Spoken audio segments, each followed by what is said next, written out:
नमस्कार। जी। आज हम एक बहुत ही अहम विषय पर गहराई से बात करने वाले हैं। जी। मानव अधिकार। जी। ये वो अधिकार हैं जिनके बारे में हम सुनते हैं कि ये हर इंसान को, मतलब सिर्फ इंसान होने के नाते मिलते हैं। बिल्कुल। चलिए शुरू करते हैं। तो सबसे पहले ये मानव अधिकार शब्द हम सुनते तो बहुत हैं, बिल्कुल। लेकिन इन दस्तावेजों को देखें तो लगता है इसकी जड़ें काफी पुरानी हैं। ये कोई आज का विचार तो नहीं है। नहीं, बिल्कुल नहीं। स्रोत यही बताते हैं कि ये सोच उतनी ही पुरानी है जितनी, जैसे वो कहते हैं ना, प्राकृतिक अधिकार या नैतिक अधिकार। अच्छा। माना यही जाता है कि ये हर व्यक्ति में जन्म से ही होते हैं। हाँ, स्रोत ये भी बताते हैं कि प्राकृतिक अधिकार और मानव अधिकार में कुछ बारीक फर्क है, लेकिन उनकी जड़ें एक ही हैं। काफी समानता है।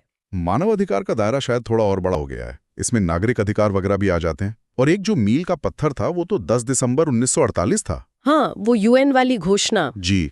जब संयुक्त राष्ट्र ने वो मानव अधिकारों की सार्वभौमिक घोषणा UDHR को अपनाया, उससे इनको एक वैश्विक पहचान मिली एक तरह से। वो 1948 की घोषणा तो यकीनन बहुत बड़ा कदम था, लेकिन इन्हें परिभाषित करने के अलावा क्या इन स्रोतों में इनके कुछ खासियतों का भी जिक्र है? मतलब क्या चीज इन्हें अलग बनाती है? मुझे याद है मैकफार्लेन का नाम आया था। हाँ, मैकफार्लेन का विश्लेषण जरूरी माना जाता है, जैसा इन स्रोतों में भी है। वो 4 मुख्य विशेषताएं बताती हैं मानव अधिकारों की। अच्छा, क्या है वो 4? पहली है सार्वभौमिकता। मतलब सीधा सा है कि ये अधिकार हर इंसान के लिए हैं, बस इसलिए कि वो इंसान है। इसमें देश, नागरिकता, जाति, लिंग, धर्म, किसी चीज से फर्क नहीं पड़ता। और सबसे जरूरी बात, ये कोई सरकार देती नहीं है। अच्छा, ये दिए नहीं जाते? नहीं, ये तो बस होते हैं क्योंकि आप इंसान हैं, ऐसा माना जाता है। ये बात तो बहुत दमदार है। तो सरकार का काम इन्हें देना नहीं, बल्कि पहचानना और सुरक्षित करना हुआ। बिल्कुल, यही मतलब हुआ। दूसरी खूबी जो बताई गई है वो है व्यक्तित्व पर जोर। व्यक्तित्व यानी इंडिविजुअलिटी। हाँ, मतलब ये अधिकार व्यक्ति की आजादी, उसकी गरिमा, इसको केंद्र में रखते हैं। सोच ये है कि हर व्यक्ति तर्क कर सकता है, स्वतंत्र है, अपने नैतिक फैसले खुद ले सकता है। तो व्यक्ति की अपनी पहचान, उसकी स्वायत्तता, ये समूह या समाज से ज्यादा अहम है इस नजरिए से। ठीक है, यानी व्यक्ति महत्वपूर्ण है। और तीसरी विशेषता, वो मुझे थोड़ी चौंकाने वाली लगी थी, सर्वोच्चता। हाँ, ये वाकई एक बहुत बड़ा दावा है। स्रोत के मुताबिक इसका मतलब है कि मानव अधिकार सभी कानूनों से ऊपर है। सभी कानूनों से? मतलब देश के कानूनों से भी? हाँ, चाहे वो राष्ट्रीय कानून हो या अंतर्राष्ट्रीय संधियां।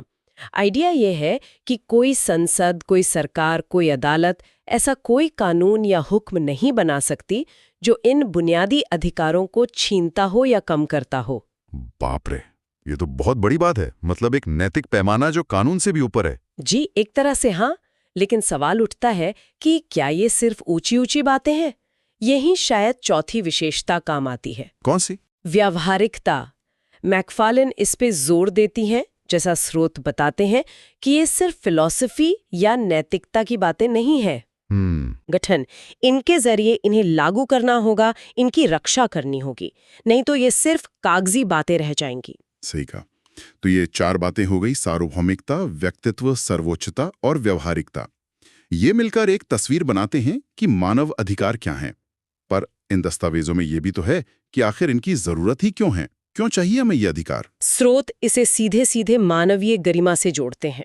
तर्क ये है कि हर इंसान अपने आप में कीमती है, उसमें सोचने समझने की क्षमता है और उसमें बहुत संभावनाएं हैं। इन संभावनाओं को पूरा करने के लिए कुछ आज़ादी, कुछ मौके तो चाहिए ही।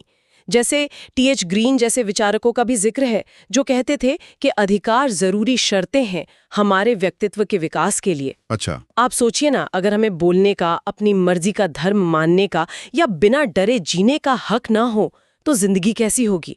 स्रोत तो कहते हैं कि बिना अधिकारों के जीवन गुलामी जैसा हो सकता है।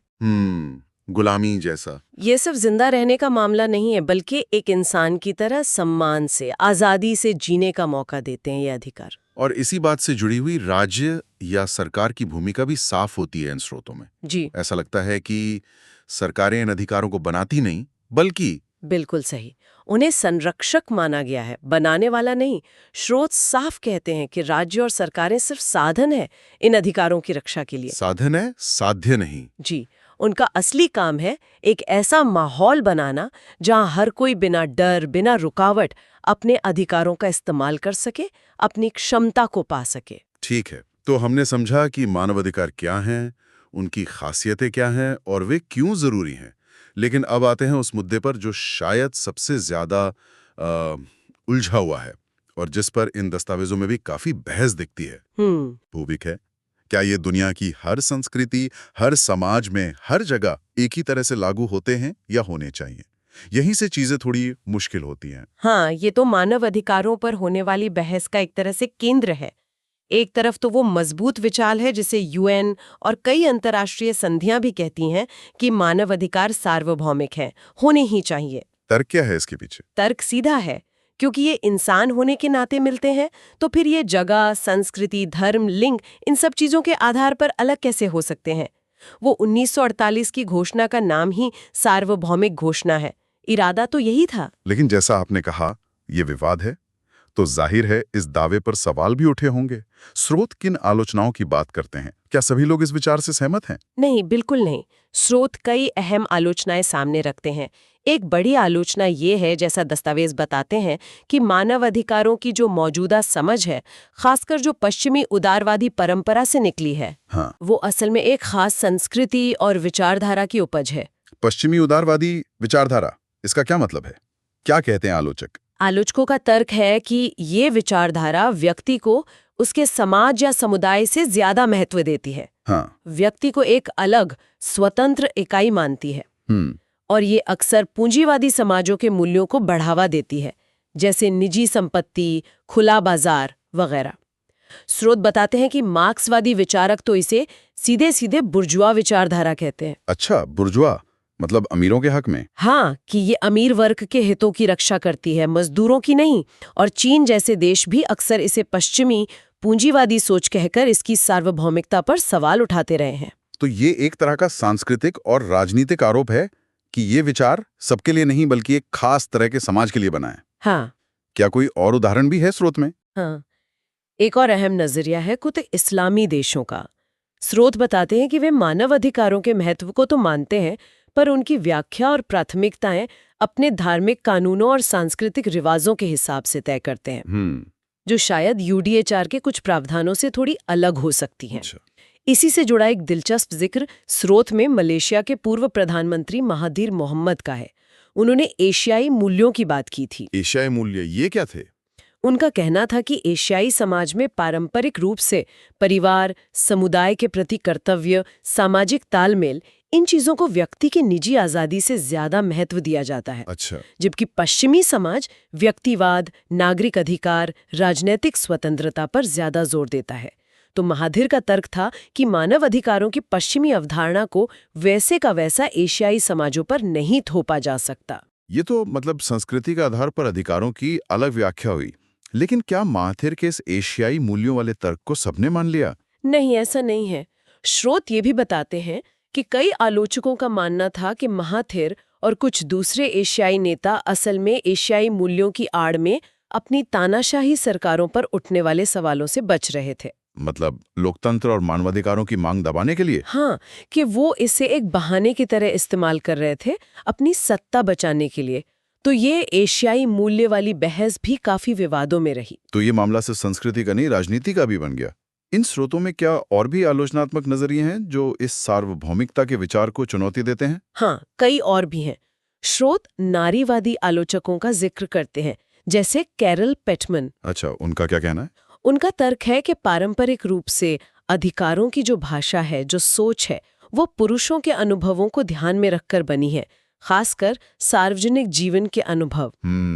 पितृसत्तात्मक समाजों में महिलाओं के जो खास अनुभव हैं, उनकी ज़रूरतें हैं या उन पर जो अन्याय होते हैं, जैसे घर के अंदर हिंसा या देखभाल के काम का बोझ, वो अक्सर इस पुरुष केंद्रित अधिकारों की दुनिया में नज़रअंदाज हो जाते हैं। सही बात है। तो वो पूछती हैं कि क्या ये मौजूदा ढांचा वाकई सार्वभौमिक है अगर वो लिंग के आधार पर ही भेदभाव करता है। ये तो बहुत जरूरी सवाल है।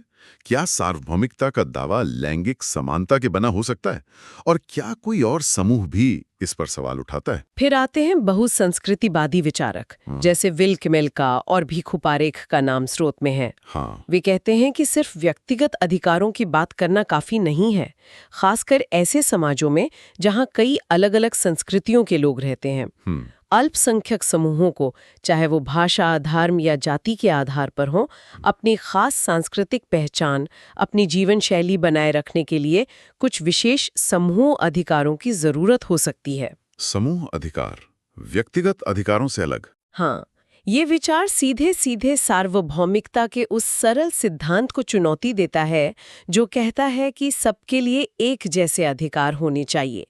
ये कुछ समूहों के लिए विशेष अधिकारों की बात करता है। यानी ये विविधता को सिर्फ बर्दाश्त करने की नहीं, बल्कि उसे सक्रिय रूप से बचाने और उसके लिए जगह बनाने की बात कर रहे हैं। बिल्कुल।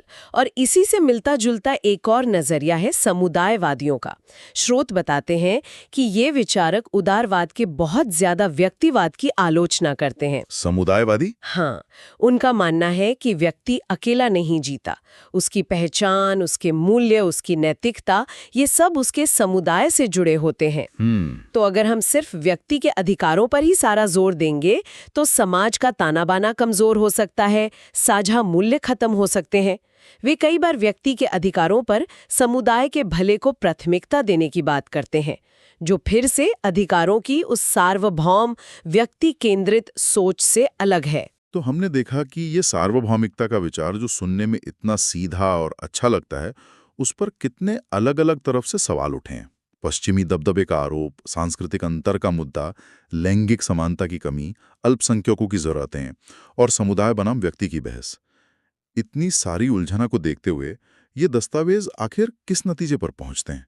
क्या कोई रास्ता निकलता है इस बहस से? स्रोत का जो निष्कर्ष है वो काफी यथार्थवादी लगता है। वे मानते हैं कि कागज पर भले ही मानवाधिकारों को सार्वभौमिक कहा जाए, लेकिन जमीन पर हकीकत ये है कि अधिकार हमेशा किसी समाज की खास सांस्कृतिक, सामाजिक और आर्थिक परिस्थितियों से जुड़े होते हैं। मतलब संदर्भ जरूरी है। हाँ, हर समाज के अपने मूल्य हैं, अपनी प्राथमिकताएं हैं और सबसे बड़ी बात, अपने संसाधन हैं। सही। इसलिए स्रोत इस नतीजे पर पहुंचते हैं कि शायद इन अधिकारों को पूरी दुनिया में हर जगह एक ही तरह से बिना किसी बदलाव के लागू करना व्यावहारिक रूप से संभव नहीं है। असलियत इससे कहीं ज्यादा जटिल है। क्या स्रोत किसी खास तरह के अधिकारों के बारे में कुछ कहते हैं इस संदर्भ में? हाँ, एक दिलचस्प विचार मॉरिस क्रैन्स्टन का है, जिसका जिक्र स्रोत करते हैं। क्रैन्स्टन ने तर्क दिया कि शायद नागरिक और राजनीतिक अधिकार, जैसे बोलने की आजादी, वोट का अधिकार। हाँ बिल्कुल, जैसे अभिव्यक्ति की स्वतंत्रता, वोट देने का अधिकार, कानून के सामने बराबरी, ये शायद ज्यादा आसानी से सार्वभौमिक रूप से लागू किए जा सकते हैं। क्यों? क्योंकि ये मुख्य रूप से सरकार से कुछ न करने की मांग करते हैं, मतलब संयम बरतने की। लेकिन जो सामाजिक और आर्थिक अधिकार है, जैसे काम का अधिकार, शिक्षा, स्वास्थ्य। जी, काम पाने का अधिकार, शिक्षा, स्वास्थ्य सेवा, ये किसी भी देश की आर्थिक क्षमता और उसके पास कितने संसाधन हैं, इस पर बहुत ज्यादा निर्भर करते हैं। हाँ, ये तो है। इसलिए क्रैन्स्टन का मानना था कि ये दावा करना कि ये अधिकार हर देश, चाहे वो कितना भी गरीब क्यों ना हो, फौरन और पूरी तरह लागू कर सकता है, ये असलियत से परे है। ये नागरिक, राजनीतिक और सामाजिक आर्थिक अधिकारों के बीच एक अहम फर्क है, जिसके व्यवहारिक मतलब निकलते हैं। बिल्कुल।